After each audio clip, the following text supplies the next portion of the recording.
Guten Morgen zur Persönlichkeitsentwicklung auf Borisch, heute mit der Überschrift Wissen verpflichtet. Mit dem Wissen wächst der Zweifel, sagt Goethe. Fragst dich du auch manchmal, warum passiert mir das? Und schau mal hin, die anderen haben ein viel einfaches Leben, bei denen passiert nie was.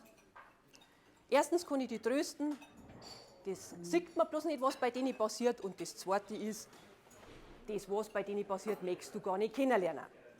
Also schauen wir doch mal nahe dahin zu dem Thema Wissen verpflichtet mit einem konkreten Beispiel.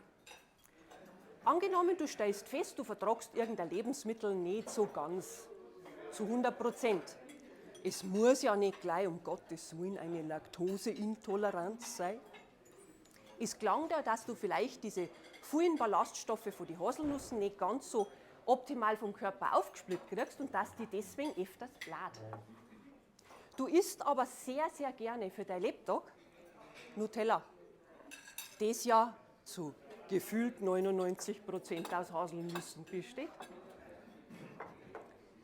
Warum passiert dir das? Und vor allen Dingen, was tust du jetzt? Früher hast du das einfach gegessen. Gut, du hast dich vielleicht ab und zu gefragt, warum bleibt es mir jetzt so? Ja. Aber es war dir doch schlussendlich wurscht. Heute, wenn du weißt, dass das definitiv die Haselnüsse sind, was tust du jetzt? Isst das Nutella weiter, obwohl du weißt, dass vielleicht nicht ganz so das Ideal ist, vielleicht sogar dein Körper unter Umständen angreift, oder lässt das weg, weil du weißt, dass dir dann besser geht. Ja, meine Damen und Herren, Wissen verpflichtet. Das heißt, wenn du einmal was erkannt hast, kommst du aus der Nummer nimmer raus.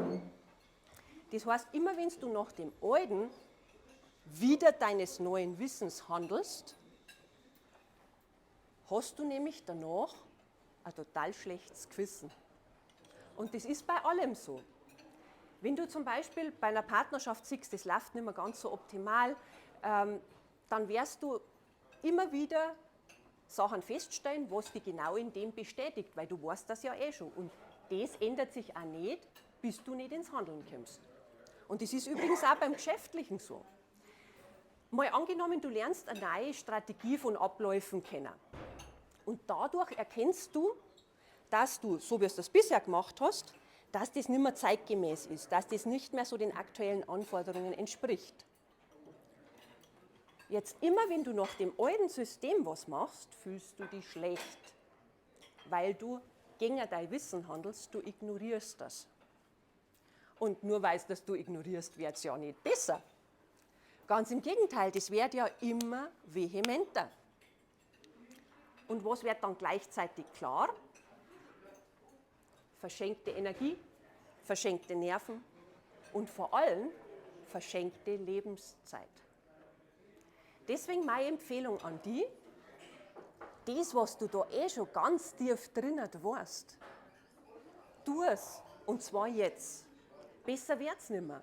Und wenn du was tust, was sich für dich richtig gut und stimmig anfühlt, ja, dann kriegst du einen Schwung, dann kriegst du eine neue Energie, dann kriegst du eine tolle Ausstrahlung, eine anziehende Ausstrahlung. Und das ist doch tausendmal besser, als wir mit einem schlechten Gewissen rumhupfen, oder? Also, komm in die Puschen. Du weißt nämlich ganz genau, was du tun solltest, und pack's an. Ich wünsche dir viel Erfolg dabei. Dankeschön.